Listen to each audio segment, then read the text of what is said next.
Lecture number 10, the Sangha. Namo tassa bhagavato arahato samma sambuddhassa.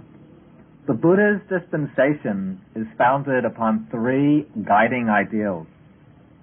These three guiding ideals or objects of veneration are the Buddha, the Dhamma, and the Sangha. The Buddha is the teacher, the Dhamma is the teaching, and the Sangha is the community of those who live in accordance with the teaching. These three are together called the three jewels or triple gems.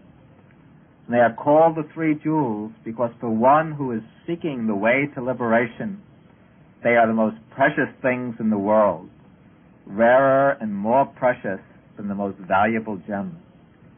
So far we've discussed the Buddha and the Dhamma. In this concluding talk in the series, we'll speak about the third jewel, the Sangha. The word Sangha means those who are joined together, thus a community.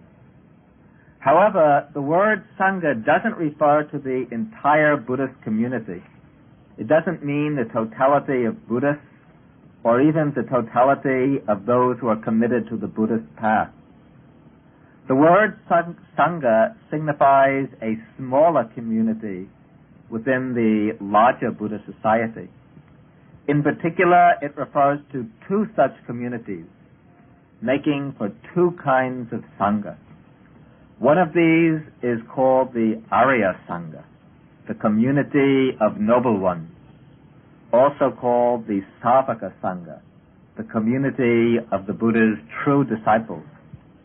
The other is the conventional Sangha, the Sammuti Sangha, that is the order of Bhikkhus, of fully ordained monks. Theoretically, the conventional Sangha also includes Bhikkhunis, that is fully ordained nuns. However, in Theravada Buddhist countries, the full ordination lineage for women has become defunct, even though there continue to exist independent orders of nuns.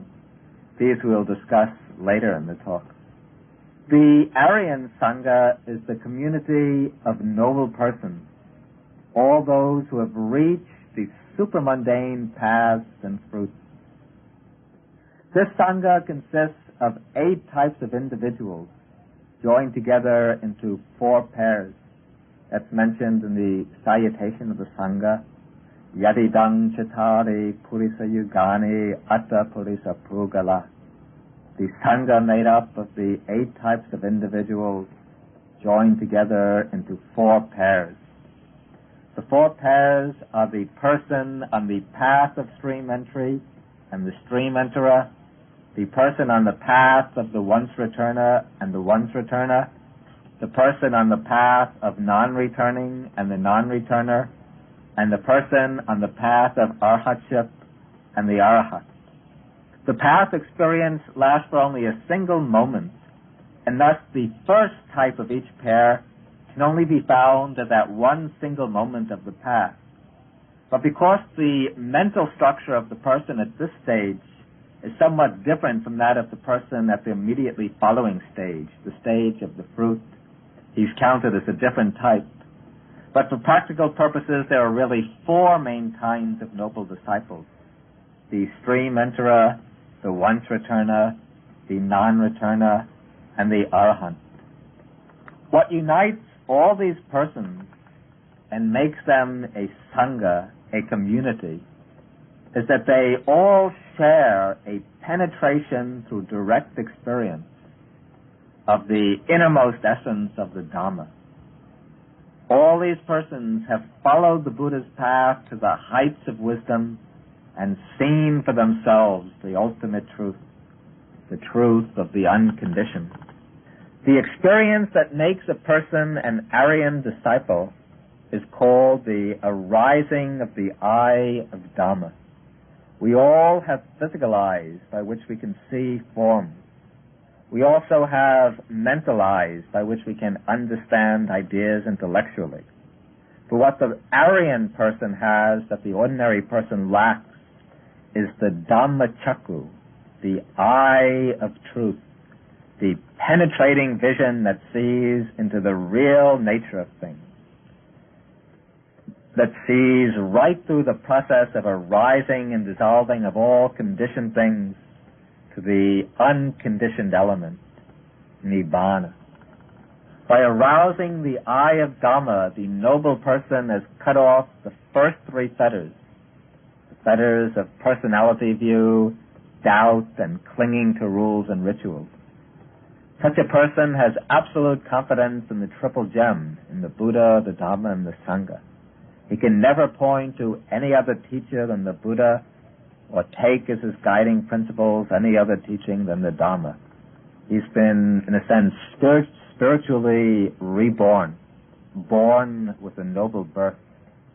It is the profound experience of the Dhamma that makes a person a member of the Aryan Sangha, a true disciple of the Buddha.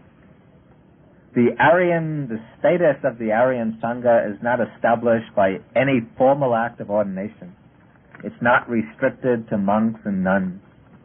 Most members of the monastic Sangha are not Aryans, but worldlings, Putujanas. And any person, monk or nun, layman or laywoman, who penetrates the Dhamma, who arouses the eye of Dhamma, immediately becomes a member of the Aryan Sangha. Lay persons living at home can reach all four levels of liberation, but those lay people who become arhants, very few, and when they do so, they automatically renounce the household life and enter the monastic order. Of course, to continue in the household life, they need a certain minimum of attachment, which is lacking when arhatship is reached. Those who become Aryans have entered the definite path to final liberation. They can never fall back to the level of a worldling. They've stepped beyond the ranks of the multitude, caught up in craving and ignorance, revolving in birth and death. They're now bound to reach full enlightenment and final liberation. The highest of the noble disciples is the Arahant. He is the one who will never come back to any form of existence, high or low. He has reached enlightenment right in this body. He's cut off all of his craving. He extinguished all defilements. And he lives out his days in the bliss of liberation until, with the breakup of the body, with his passing away, he attains the final goal, the Nibbana element without residue. The Aryan Sangha is the jewel of the Sangha, the Sangha Ratana, in the highest sense.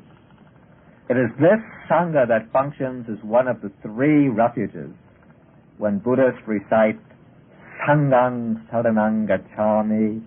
I go for refuge to the Sangha. They're referring to the Aryan Sangha, to the community of noble disciples. The Aryan Sangha is absolutely necessary to the Buddha's dispensation. Whether Aryans continue to appear in this world or not, it's absolutely essential for the Buddha's teaching that it should turn out an Aryan Sangha, at least for some time. The reason the Aryan Sangha is so important is because it is the noble disciples who stand as living proof of the truth of the Buddha's teaching. The Aryans are the ones who have put the teaching to the test, who've practiced the path and verified the Dhamma in their own experience. They are the ones who have accomplished the aim of the Dhamma. The Buddha's teaching aims at transforming men and women from ordinary people, from worldlings, into noble people, into Aryans, at bringing them to the stages of liberation. The Aryans show that the teaching is effective in accomplishing that aim. These are the ones who have reached the different planes of liberation and can speak about them from direct experience. They are the guides and models. In their own person, they encourage us to follow the path, since they began as ordinary people like ourselves, but by practicing the path has risen up above the ordinary plane and reached the state of spiritual nobility. And through their own attainments, they can give effective instruction to others. Instruction that's not based on mere guesswork or book learning, but that's based on personal experience. The second type of Sangha, as we said, is the conventional Sangha, the monastic order. The monastic order is called the conventional Sangha because admission to the order depends entirely on the convention of ordination, which can be given to any properly qualified candidate. It doesn't require any special spiritual attainment, but simply a person who wishes to enter the order and is free from any of the conditions that obstruct ordination. The conventional Sangha, the monastic order, is not a jewel or a refuge in the highest sense. However, it is still a jewel in a secondary sense. In Buddhism, the monastic Sangha is regarded as extremely precious, worthy of deep reverence and respect. And this is so for two basic reasons. First, because the members of the Sangha continue to follow the holy life laid down by the Buddha in its fullness. And secondly, because the members of the Sangha transmit the teaching of the Buddha from generation to generation. They keep the Dharma alive in the world. The Buddha established the Sangha in order to provide ideal conditions for reaching the Aryan state, for attaining enlightenment and realizing Nibbana. When the Buddha was still a bodhisattva, when he went out in search of enlightenment, he did so by first renouncing the household life, by becoming a monk himself. Then, after he attained enlightenment, he established the Sangha as the resort for other people who are seriously bent on dedicating themselves to the task of spiritual cultivation, of reaching the supreme goal here and now. The bhikkhus who take ordination into the order are those who have followed the Buddha into the state of homelessness. They take on the Buddha's mode of practice, they wear his robe, and they live according to his rules. The Buddha laid down the brahmacharya, the holy life, as the way to deliverance, and the monastic state provides the optimal conditions possible in this world for living the holy life that was intended by the Buddha. Aryans do not arise only from the monastic Sangha, but it is those persons who become monks and nuns who have the best opportunities for practicing to reach the Aryan state.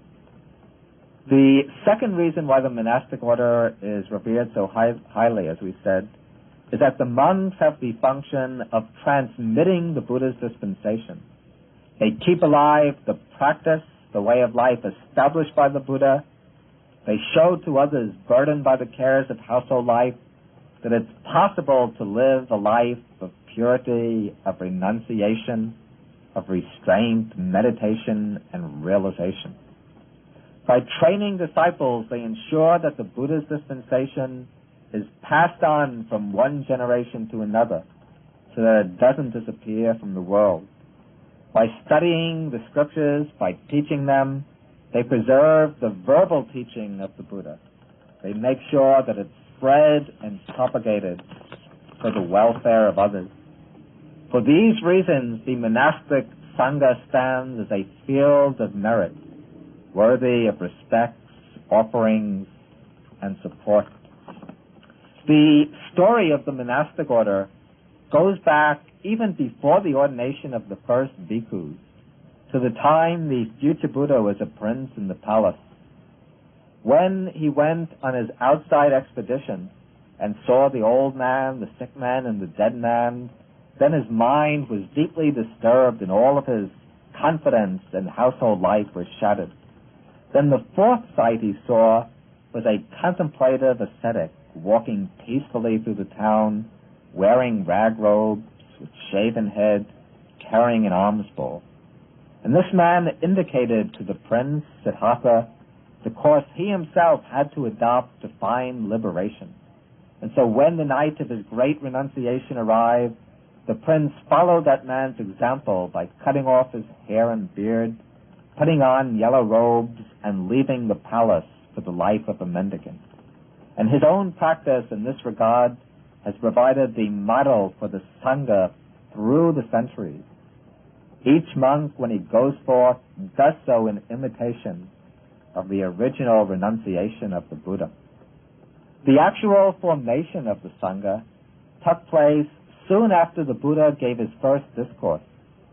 When the Buddha had finished explaining the Four Noble Truths and the Eightfold Noble Path to the 5 ascetics in the Deer Park, the oldest of the 5 ascetics, Kondanya, gained the first stage of enlightenment, the stage of stream entry. After he had seen the Dharma for himself, he bowed down to the Buddha and acknowledged the Buddha as his teacher. And then he asked the Buddha to ordain him as his disciple. He wanted to become a monk under the Buddha.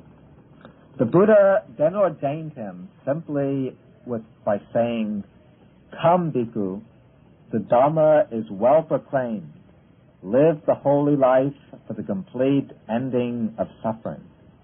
Thus, with these words, Kondanya became the first Bhikkhu, the first monk disciple of the Buddha. But one Bhikkhu doesn't make up a Sangha.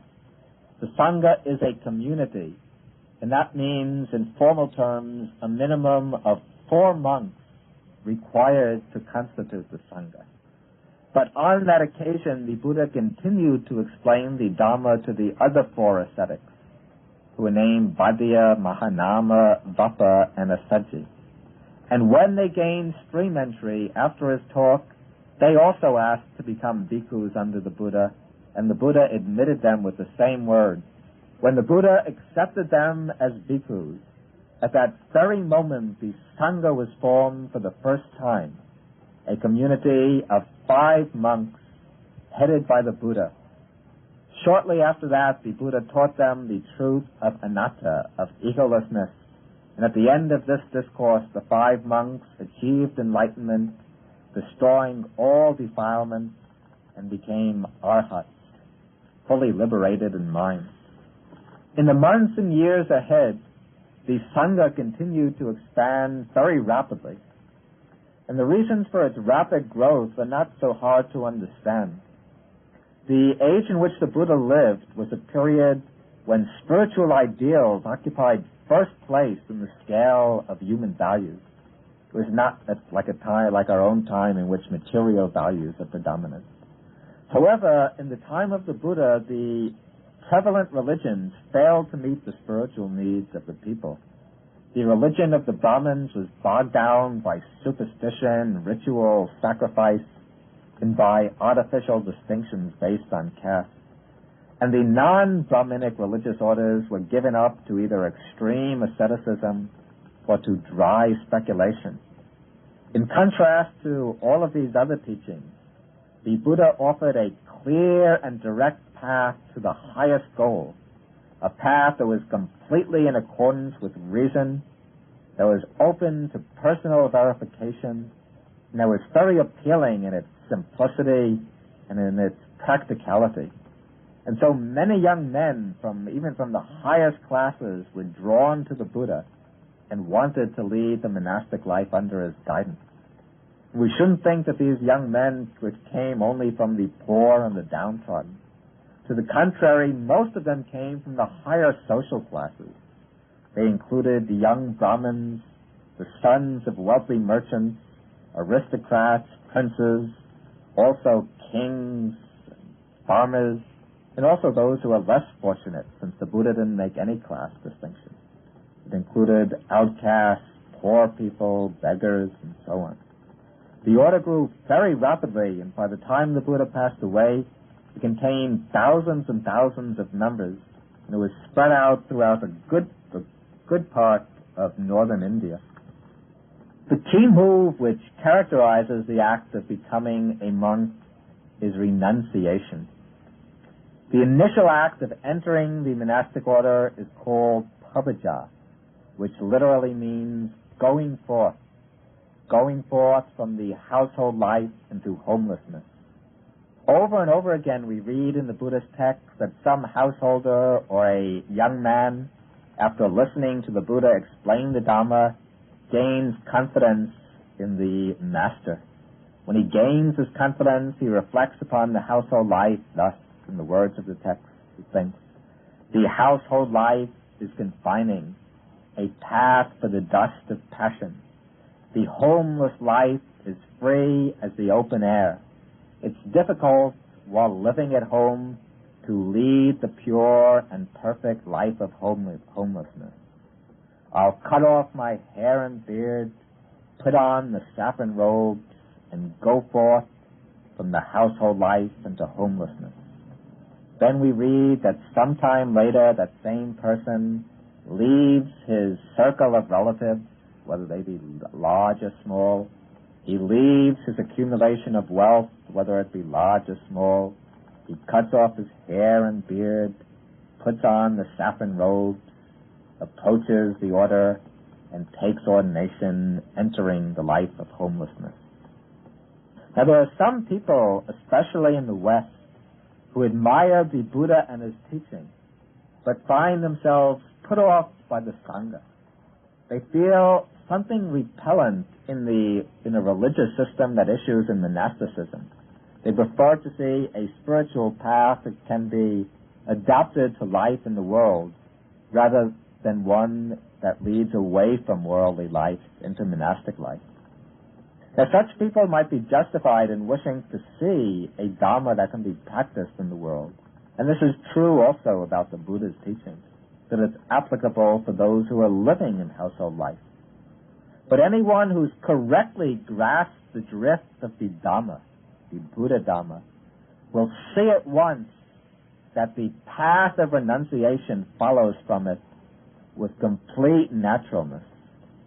The Buddha teaches that life in the world is inseparably connected with dukkha, with suffering and unsatisfactoriness.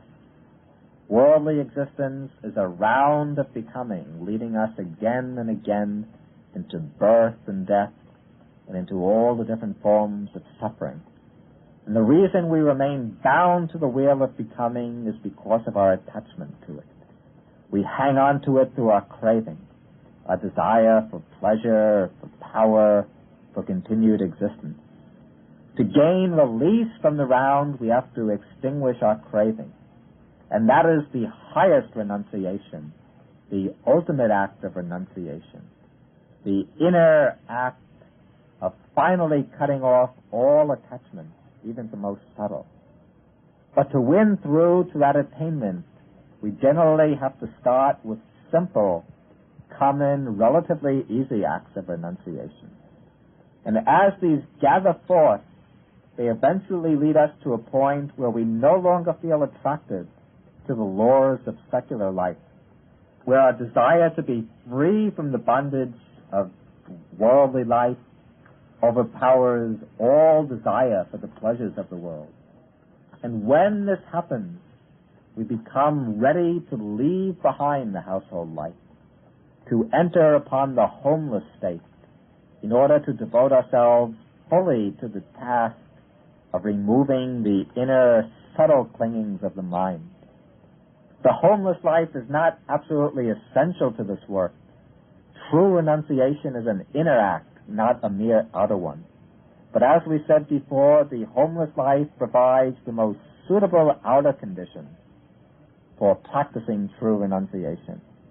Conditions which are helpful for most people, even if they're not indispensable for everyone. The holy life requires purified conduct, but household life stimulates many desires that run contrary to pure conduct. The homeless life is a life of meditation, calling for constant mindfulness, clear awareness, and contemplation. All this requires time, a calm environment, freedom from external pressures and responsibilities. It's difficult for those living the family life to find the leisure and opportunity to devote themselves single-heartedly to the work of spiritual development in its highest aspects. To provide such an objective situation, the Buddha founded the Sangha, a community of men and women who can live together in a spirit of harmony and mutual support, devoting themselves to the practice of the Dhamma. The Bhikkhu, the Buddhist monk, it should be said, is not a priest. He does not function as the intermediary between the laity and any divine power, not even between the layman and the Buddha. He does not administer sacraments, pronounce absolution, or perform any rituals needed by lay people for salvation. The main task of the Bhikkhu, of the Buddhist monk, is to cultivate himself along the path laid down by the Buddha, the path of moral discipline, concentration, and wisdom. Entrance into the Sangha, we should also say, is not binding for lifetime. One who becomes a Buddhist monk doesn't take lifelong vows.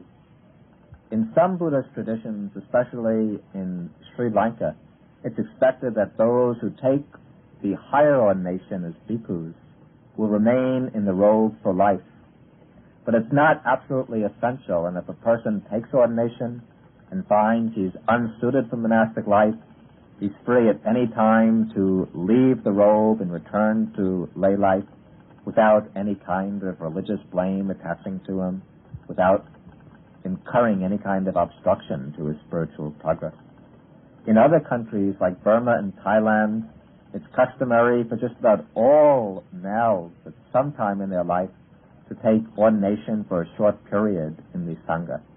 In Thailand, generally for one rainy season of 3 months.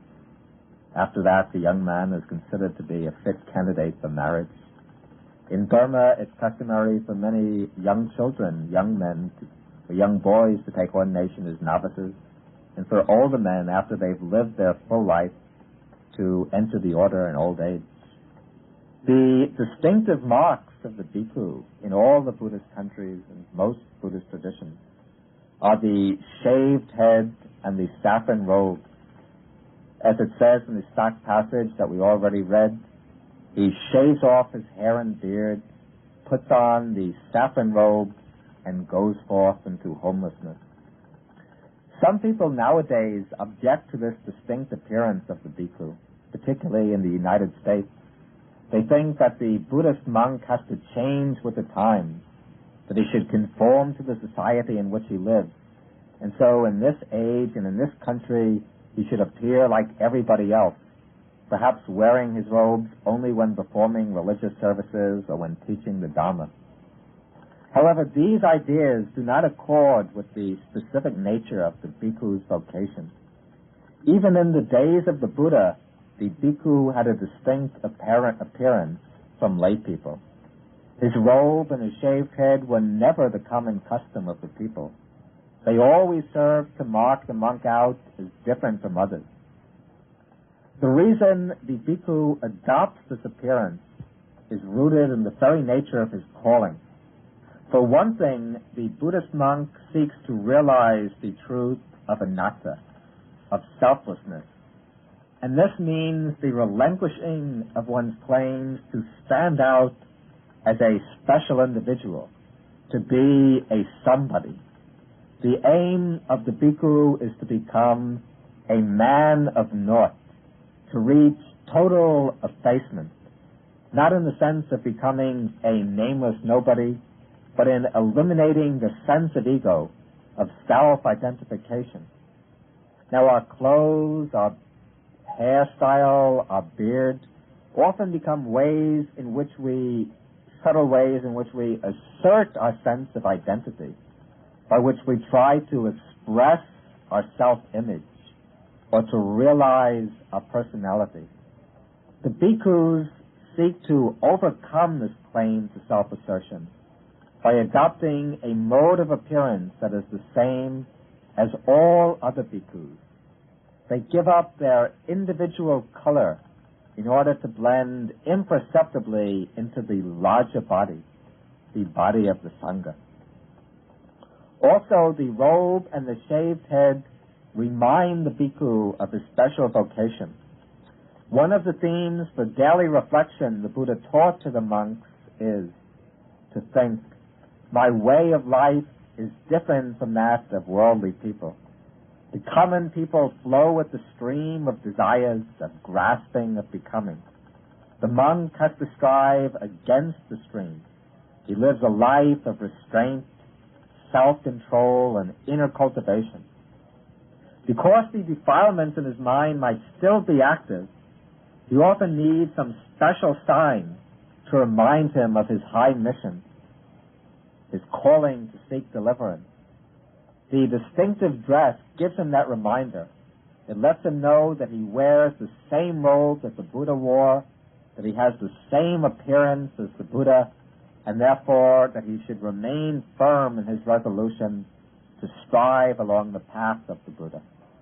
The special robe also serves another purpose, one which is directed outwardly towards others rather than towards himself. That is, the robe is the token of the Buddha's teaching. The monk represents the Buddha's teaching before the world at large. His manner, his conduct, his mode of deportment have the effect of impressing on others the fruits of training in the Buddha's discipline. If his conduct is pure and his manner is lofty, other people will be favorably impressed, and as a result they will gain confidence in the Buddha's Dhamma.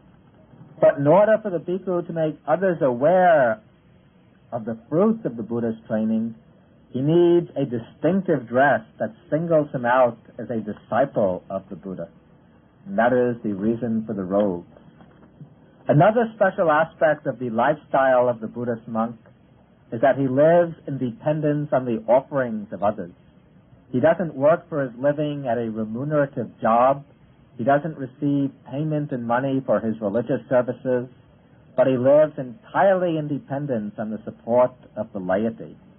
Those who have confidence in the Dhamma provide him with his basic requisites, his robes, his food, his dwelling place, medicines, and whatever simple material support he might need. The idea of a monastic order supported by the laity often causes trouble for people in the West. In the West, especially in modern America, we've been conditioned to believe that all capable people, at least men, ought to work for their living. We feel that it's morally wrong for an able-bodied man to live on the offerings of others. Sometimes it's asked what right the monk or nun has to ask for the support of his society. And what does the Sangha give the society in return? First of all, we have to say that the monks and nuns do not ask society for support. In fact, the Code of Monastic Discipline prohibits the monks from asking lay people for their material goods, except in the case of close relatives. The lay Buddhists offer the members of the Sangha their simple requisites freely, without any compulsion, without any pressure, without any sense of obligation forced on them. People give the monks the things they need as an expression of their faith in the Buddha's teaching. They give in the spirit of loving kindness, and because they want to help the monks lead the holy life profitably in order to reap its benefits. The monks and nuns who live in accordance with the Dhamma, these people are a blessing for the lay people who provide them with their requisites. And the benefits they provide can be found at several levels. First, at the most manifest level, they are able, by receiving this support, to become teachers of the Dhamma. Because they are freed from the necessity to provide for themselves economically, they can study the Buddha's teaching, learn it thoroughly, and then teach it to others. Through their knowledge of the Dhamma, they can guide others and teach others the principles that will lead to their spiritual welfare. Then, at a deeper level, the monks and nuns who receive the support maintain the tradition of Buddhist practice, especially the higher practices of meditation. They serve as an example for others. They serve as models of those who are pursuing the highest ideals. They show that the Dharma is not just a set of abstract theories, but a real path that can be practiced. They inspire others to undertake the practice and lead them along the way to liberation from suffering. A third benefit the Sangha provides is to serve as a field of merit for others. The Buddha teaches that giving, or dana, is a source of merit, and the merit that comes from giving is proportional to the purity of the recipient. When the receiver is a person striving for enlightenment and liberation, the highest goals, they become the most fruitful field of merit. By making gifts to the Sangha of robes, food, and so on, the lay people gain merit that will sustain them in their own quest for liberation, and which will bring them benefits in this life and in future lives. Perhaps the primary symbolic expression of the close relationship between Sangha and the lay people is the alms round. In the traditional Theravada Buddhist countries, especially Thailand and Burma, the monks acquire their food by walking from house to house with their alms bowls, gathering the offerings given to them by devoted lay people. When morning arrives, the monks put on their upper robes over both shoulders, they take their bowls, and they leave their monasteries. Sometimes they go individually, sometimes in small groups, sometimes in a long single file. They walk along silently and mindfully, without talking, their eyes cast down on the ground, their minds occupied with some theme for meditation. They keep the bowls beneath the folds of their robes. Then, whenever they pass a house where lay people have set up food for offerings, they stop, open their bowls, and silently receive what the people give them. After the lay person has given the monk his food, he usually bows down in respect, and the monk in turn will recite a short benediction, like Sukhi Hotu, may you be well, Ayu Vanu Sukhang Balang, may you achieve long life, beauty, happiness, and strength, and so on. As the monks walk along, they go to each house without making any distinctions or discriminations between rich and poor, between those who are generous and those who are thrifty. But he gives everyone the opportunity to make an offering and thus to gain merit. The monk does not ask for anything. He's not a beggar. He receives whatever is offered, and if he gets nothing at a certain house, then he just passes on. The rule, as we said, specifically prohibits begging. After the Bhikkhu has collected enough for his day's meal, then he returns to his monastery. There he'll take enough food for his own needs and share the rest with the other bhikkhus, the novices, and the monastery workers. In this way, the bhikkhu receives his material support, and the lay people gain the chance to practice generosity and to acquire merit. The practice of going for alms rounds is burdensome for none, and it's a source of joy for all parties concerned: the monks, the lay people, and the hands in the monastery who acquire the offerings of the monks. There are two basic levels of monastic status in the Sangha: the rank of the Samanera and the rank of the Bhikkhu. A Samanera is a novice monk. A Bhikkhu is a fully ordained monk. The word Samanera means a little samana, or a little monk. A Samanera is one who has left the household life and entered the monastic fold, but he has not yet been fully admitted into the Sangha. He's still preparing for full ordination as a bhikkhu. He might have to undergo training for a period of several months or several years.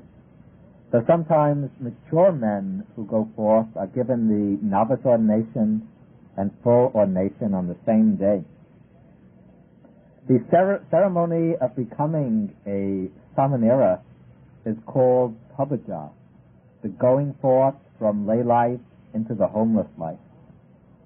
To become a Samanera, the candidate must be at least 7 years old.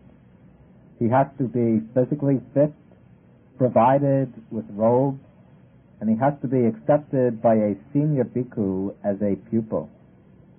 At the ceremony of ordination, the candidate approaches his preceptor with his head shaved and carrying his robes in his hands. He then asks the preceptor to be given the pabaja, the going forth. The preceptor will then give him a short explanation of what this involves.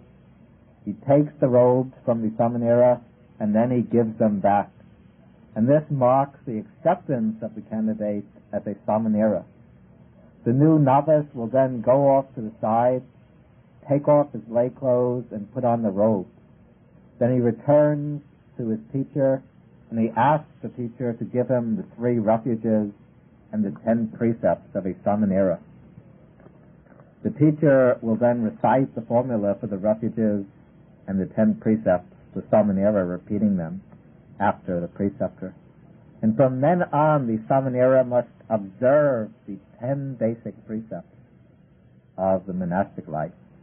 These are, first, to abstain from killing or taking life, to abstain from taking what is not given, stealing. Third, to abstain from incelibacy. He has to lead a life of strict brahmacharya, of strict chastity. Fourth, to abstain from lying. Fifth, to abstain from using intoxicants, drinks and drugs that cause intoxication. Sixth, to abstain from eating at the wrong time, which means from midday until the next morning. The monks take their food between dawn and midday, and from midday until the next dawn they don't take any solid food, but only liquid drinks. Seventh, he has to abstain from singing, dancing, musical instruments, and from unsuitable shows. Eighth, he has to abstain from using ornaments, scents, garlands, and perfumes that beautify the person. Eighth, he has to abstain from using ornaments, scents, garlands, and perfumes that beautify the person. Ninth, he has to avoid high and luxurious seats and beds. And 10th, he has to abstain from accepting gold and silver, from accepting money. During his period of training as a samanera, the young monk must study the Dhamma, he must learn the aspects of monastic discipline, and prepare himself for future full ordination. The ceremony of full ordination as a bhikkhu is called upasampada. To be eligible for upasampada, the candidate first has to have been a samanera for some time, usually for several years. So, as we said, in the case of mature men, he might just have to have been ordained as a novice earlier the same day. The candidate for bhikkhu status must be 20 years old, and he has to be free from the impediments. That is, he has to be free from certain incurable diseases like leprosy, tuberculosis, and epilepsy. He has to be a free man, not in debt. He has to be exempt from military service, and he has to have the permission of his parents.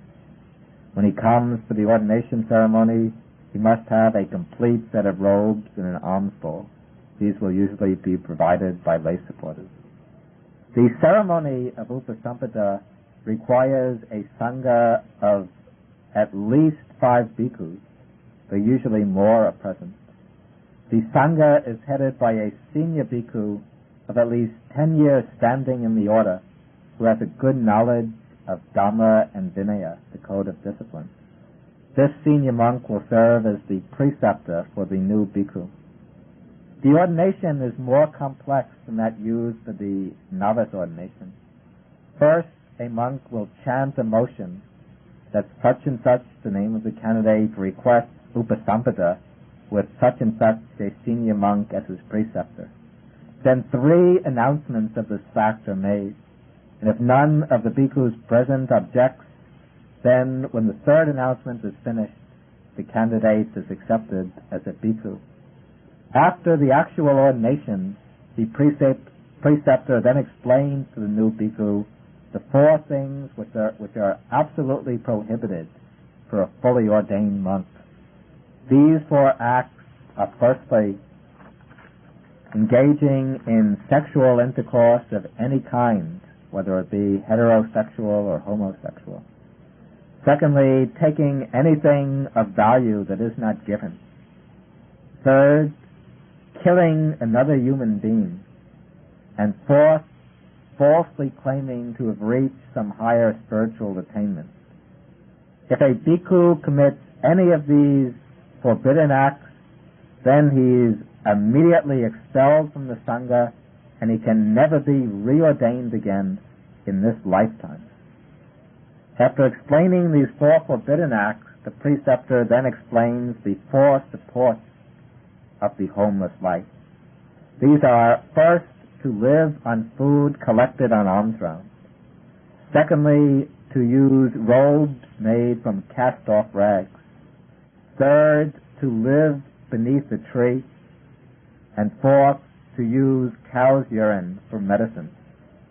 But for the consolation of those who are thinking of taking ordination, it should be mentioned that these four observances are not compulsory. Monks are allowed to accept food offered by lay people in homes or brought to the monastery. They can wear robes already prepared by householders. They can live in buildings like temples and monasteries and cottages. And they can use any kind of proper medicine and don't have to use cow's urine at all. In fact, nowadays, in just about all Buddhist countries, the only one of the four supports which is commonly followed is to live on food collected on alms round. The others have pretty much fallen into neglect. But this formula is still recited as a formality and as a way to emphasize the spirit of poverty, simplicity, and purity that are essential to the monk's life. The bhikkhu is allowed to own, as his own personal possession, 8 articles. These include his 3 robes. One is the underrobe, called the Antaravasika, which is worn around the waist, something like a sarang. The second robe is the upper robe, the Uttarasanga, which is worn over the shoulder, covering the upper part of the body. And the third robe is the double-thick outer robe, the Sangati, which is usually worn only in cool weather. In addition to these 3, the bhikkhu will own a belt made out of cloth, an alms bowl, a razor, a needle, and a water strainer. Besides these, in actual practice, bhikkhus usually own a few other simple necessities, varying in quantity according to their lifestyle. Teaching bhikkhus in the town will need more things: extra robes, books, notepaper, pens, and so on.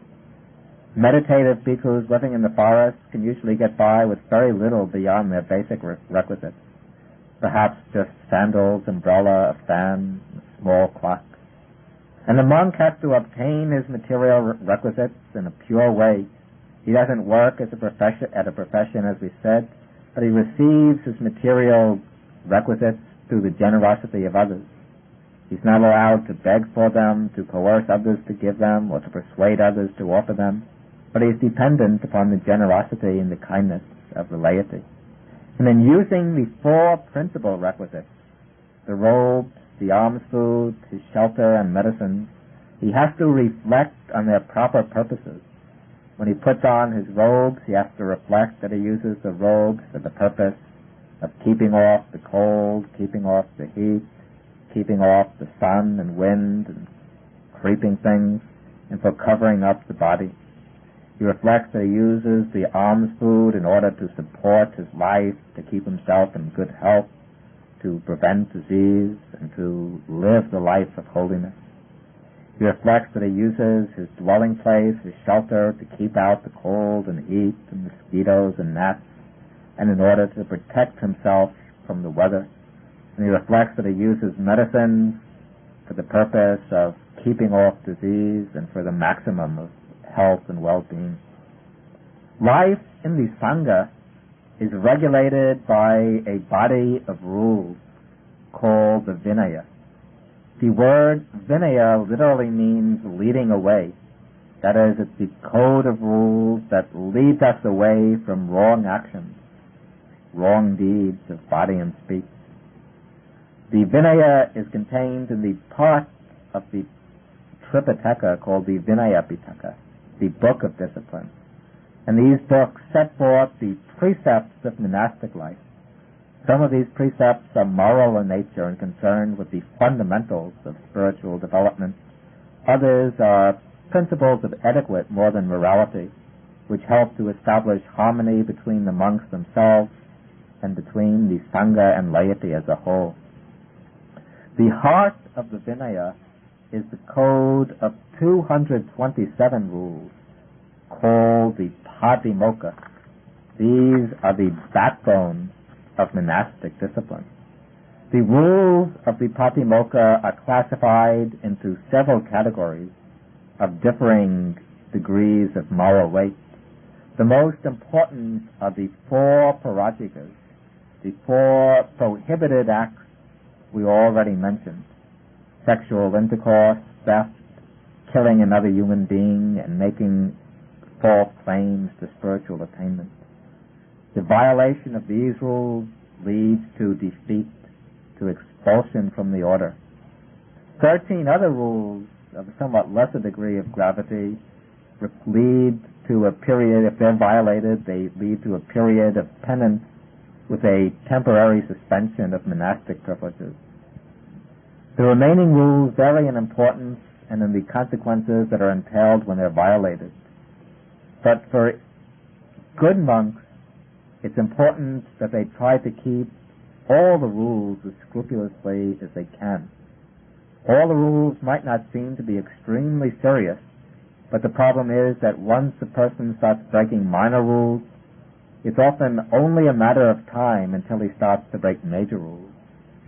Therefore, the guiding principle for a monk who's serious in following the Buddha's path is to try to maintain and protect all the rules to the best of his ability.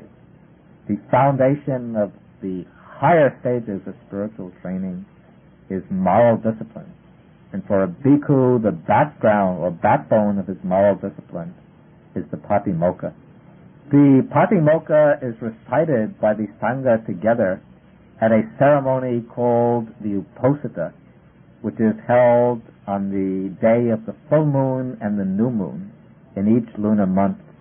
And it's held in the monastery whenever there are at least 4 bhikkhus living together. Before the ceremony takes place, the bhikkhus meet and confess their transgressions to one another. Then they all sit together, just separated by a few inches from one another, and one senior bhikkhu in the group will recite the Padimoka while all the others listen.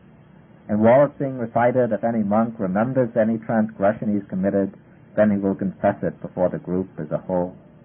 Another special occasion of monastic life is the Vasa. The Vasa is a period of 3 months coinciding with the rainy season of India. That is, it lasts from the full moon day of July to the full moon day of October. And during these 3 months of the Vasa, the monks take up residence in a single dwelling without traveling outside, except in special cases, except in emergencies, or if their presence is required someplace. And the rule requiring the bhikkhus to observe the Vasa was made by the Buddha because of the conditions in India during the time of the rain. When the rains fell, the earth would teem with vegetation, and insect life would become very abundant. So if the monks traveled around a lot, they would trample on the crops, kill insects, and ruin the people's fields. In order to prevent this, the Buddha laid down a rule requiring the monks to stay at a fixed abode for the period of 3 months. During this time, the lay people would provide them with their requisites and take care of the monks with great solicitude. And even now, even in countries where the rainy season doesn't come during this 3-month period, it's traditional for the bhikkhus to observe the retreat of the vasa. And during this period, the bhikkhus will devote themselves with special energy to their own spiritual work. The scholar monk will devote himself with special energy to study, the meditation monk to meditation, the literary monk will devote himself to writing. Each one will make a special effort to perfect himself in his own field during this period. At the close of the vasa, the bhikkhus will assemble and hold a ceremony which is called the Bavarana. At the Bavarana ceremony, each monk invites the other monks in the community to point out any wrong actions he might have committed during the vasa, and to ask for the patience and forgiveness of the other monks for any wrongs he might have committed. Then, when the Bavarana is finished, then the vasa is at an end. And usually, soon after the vasa ends, within a month after the end of the vasa, a major ceremony takes place, bringing together the laity and the Sangha, kind of symbolic expression of the unity of the Buddha's followers. This ceremony is called the Katina Ceremony. At the Katina Ceremony, the laity offer new robes to the monks who have observed the vasa retreat. And they also bring other goods that might be needed at the temple or monastery. The Katina is almost always a very cheerful, colorful affair, which helps strengthen the bond of unity between lay people and the Sangha.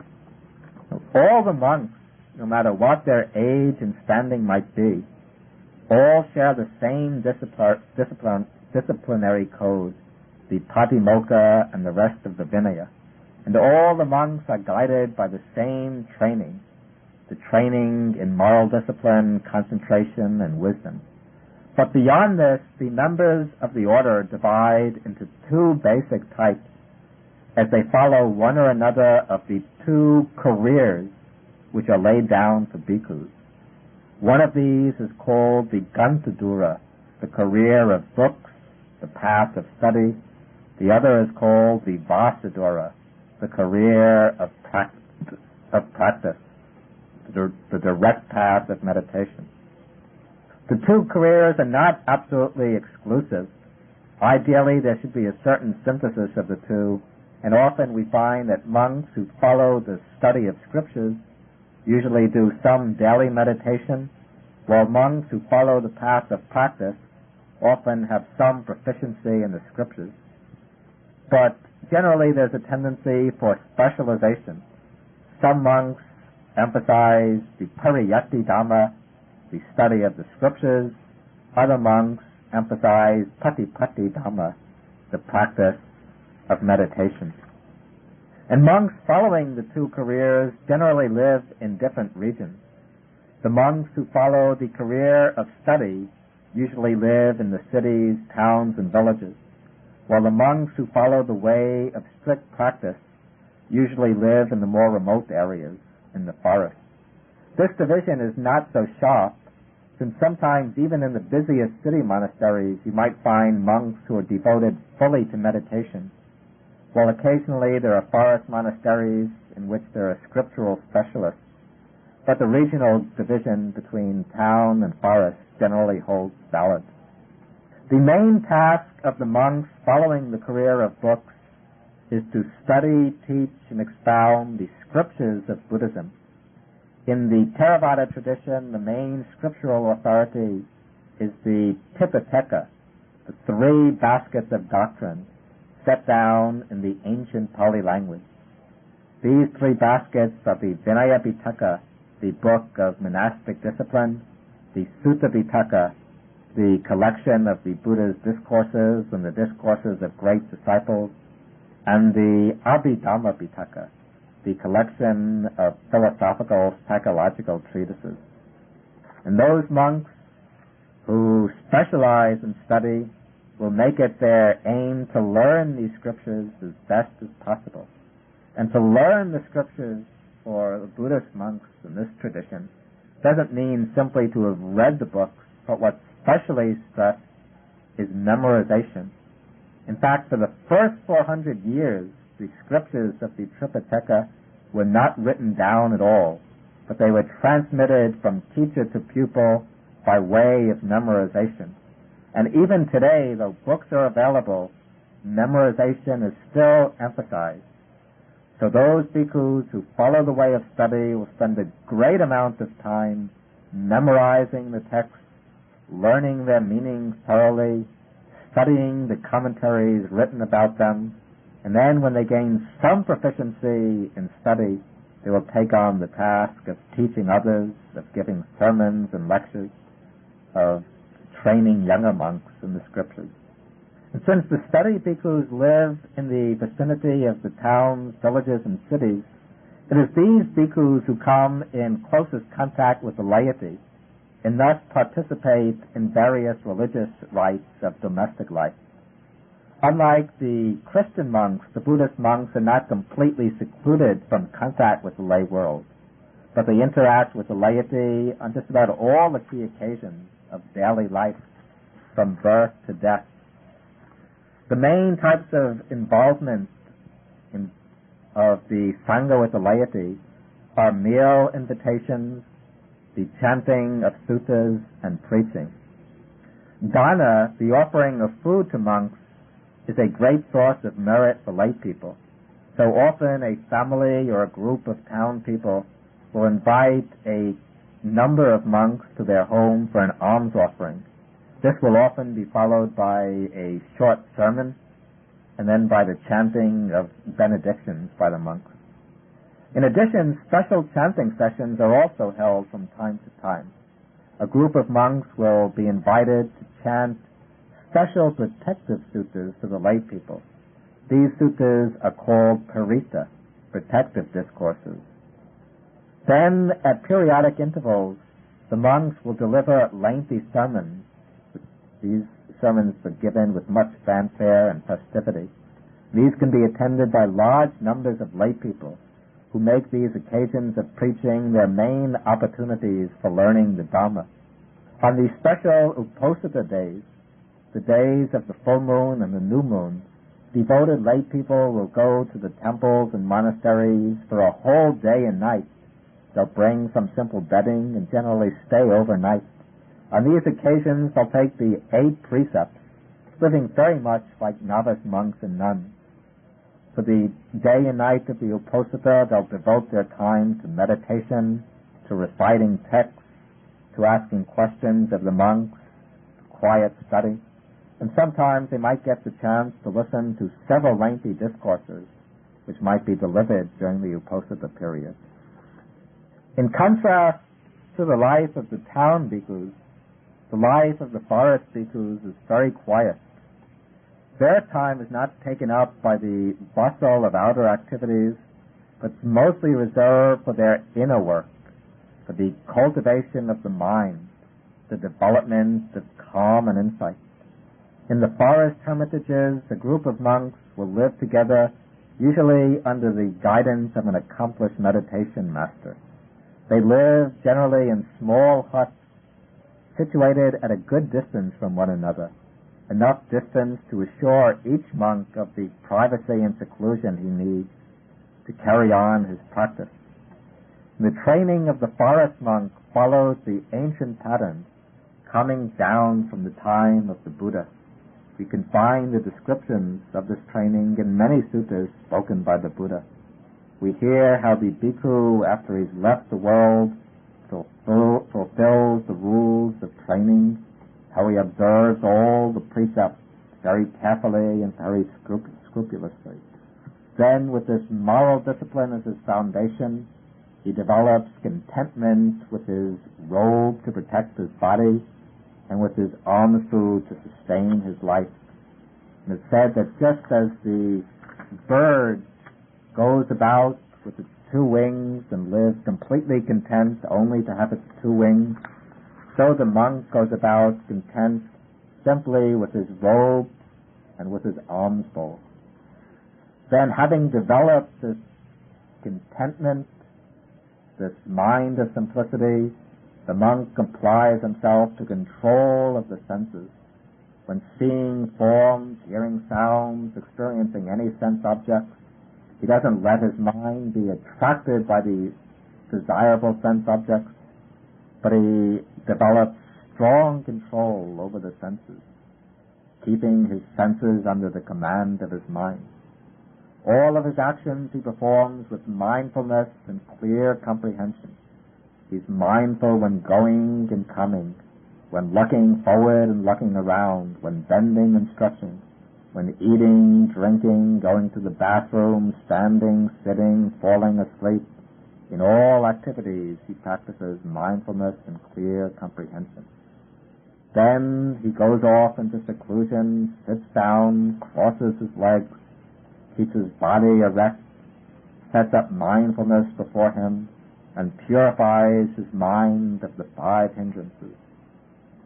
Clears the mind of lust, of ill will, of laziness and drowsiness, of restlessness and worry, and of doubt. Purifying the mind of the 5 hindrances, he tries to develop the jhanas, the absorptions, and with the absorptions as a base, he develops insight and realization. This is the path that the contemplative monk laid down in the suttas, going back 2,500 years, and in the forest monasteries of South and Southeast Asia, the same way of life is followed today. The last subject we'll deal with in this talk on the Sangha is the place of nuns in Buddhism. Now, in India, at the time Buddhism arose, women were held in a position of gross subservience to men. The laws of the Brahmins made women dependent on men in all periods of their lives. In childhood, they were dependent on their father, in maturity on their husband, in old age on their sons. They were bound down on all sides by domestic duties. Their main role in life was to bear children and do the household work. They received very little consideration as individuals in their own right, and their capacity for spiritual development went largely unrecognized. And it's against this background that we have to view the Buddha's move in creating a Bhikkhuni Sangha, an order of fully ordained nuns. As we will see, the Buddha himself hesitated to permit women to enter upon the homeless life. And when he agreed to do so, he had to lay down several special regulations for the nuns. But these have to be appreciated against the social background of the time. We shouldn't judge them in the light of our own modern egalitarian ideas. In fact, when we consider what the Buddha did for women in the historical context, we'll be able to appreciate the tremendous courage of his action in forming an order for nuns. The order of nuns was established in the early years of the Buddha's ministry.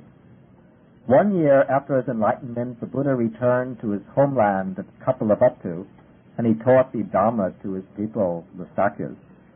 A good number of them, men and women, achieved insight and reached different levels of realization.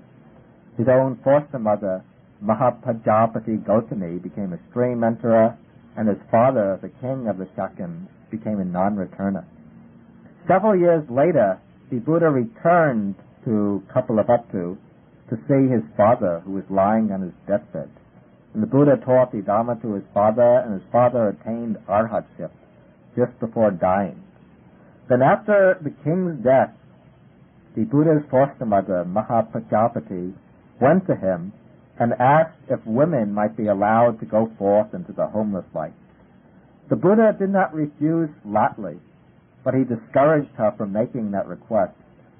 He said, "Please do not ask for women to be allowed to go forth into the homeless life." He repeated this 3 times. And probably he was thinking that the homeless life was difficult enough even for men to follow.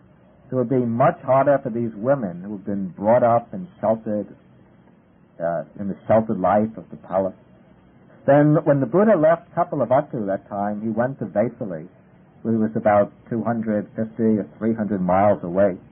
And meanwhile, Mahapajapati had cut off her hair and put on saffron robes, and together with a group of Sakyan women, she set out for Vesali.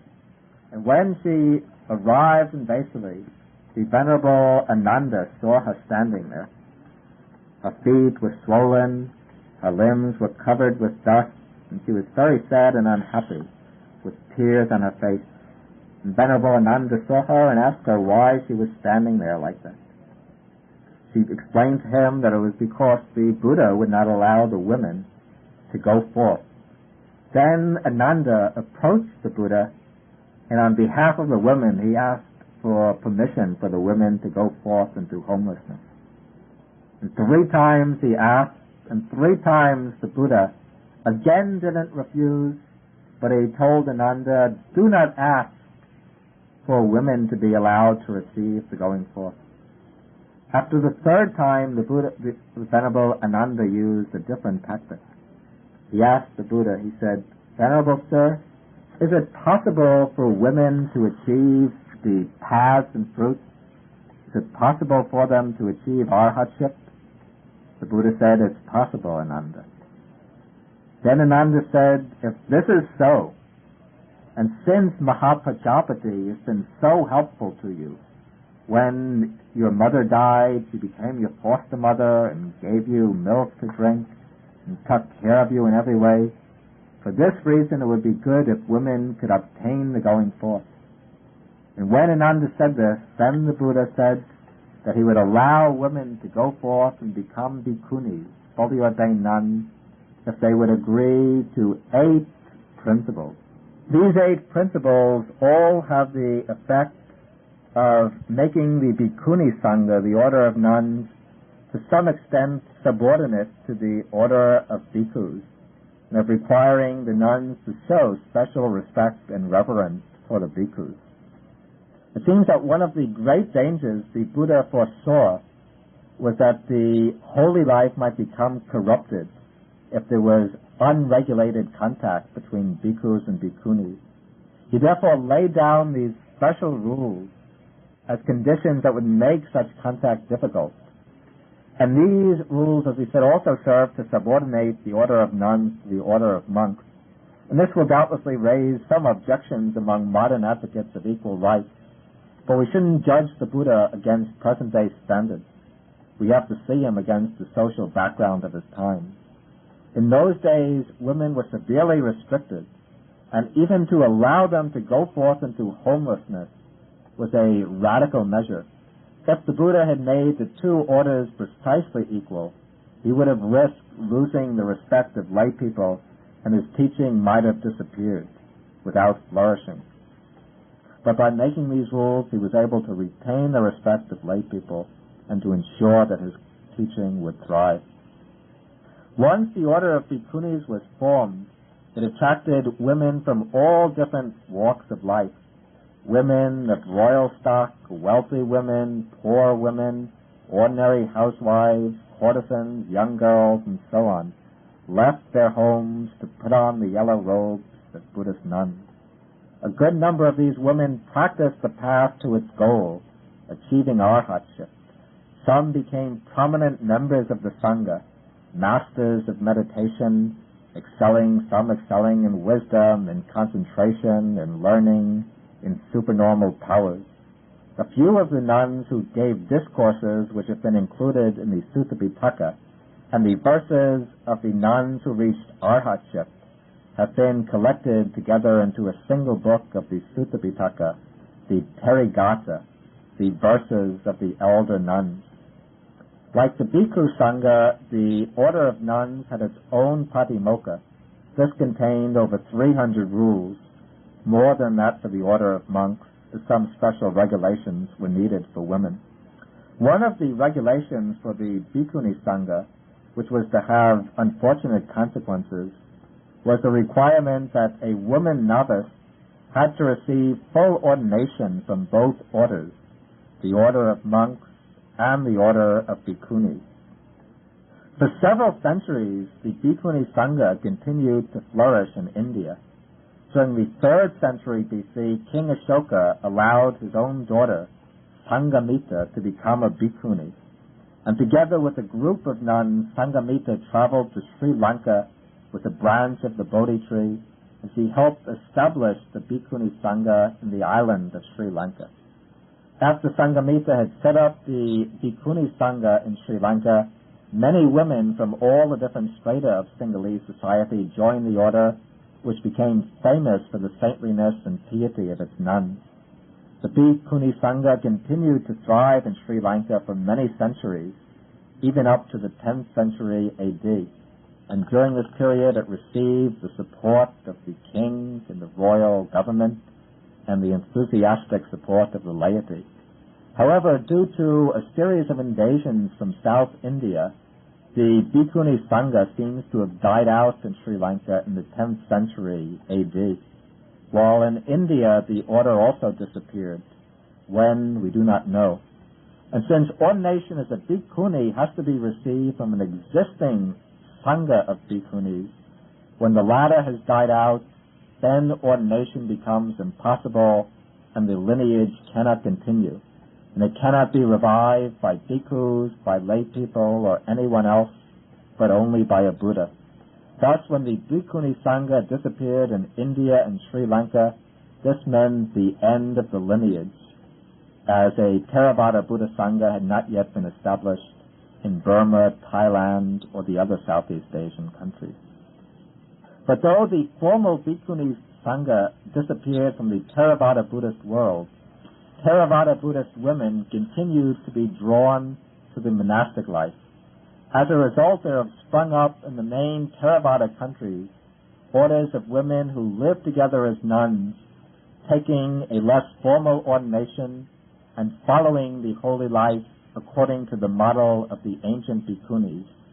These women generally observe 8 or 10 precepts. The 10 precepts are the same as the precepts for a novice monk. The 8 precepts are obtained by dropping the 10th precept and by joining together the 7th and 8th. These women nuns shave their heads and they wear distinctive robes, which may be saffron, brown, or white. They live sometimes in special sections of the monasteries separated from the monks. Sometimes they live in convents of their own. Like the monks, some nuns specialize in meditation, some specialize in study. Others engage in social services such as teaching, rural development, hospital service, and so on. Unfortunately, these women are not accorded the same reverence that's given to the monks, so they have to maintain themselves either by their own collected funds or by donations from relatives. Materially, their life can be very difficult at times. However, in the present day, as more attention is coming to be paid to the nuns, popular attitudes are beginning to change. In the future, it may be possible for the nuns to receive the outward support they deserve in order that they can live the holy life in its full purity. In addition, the nuns themselves are gaining a stronger collective awareness, and in the several Theravada countries are beginning to form organizations to improve their status and to increase their means of support. It is to be hoped that these efforts will be fruitful and that in the present day nuns will be able to regain the eminence they enjoyed in the past and to live the holy life as it was intended for them by the Buddha.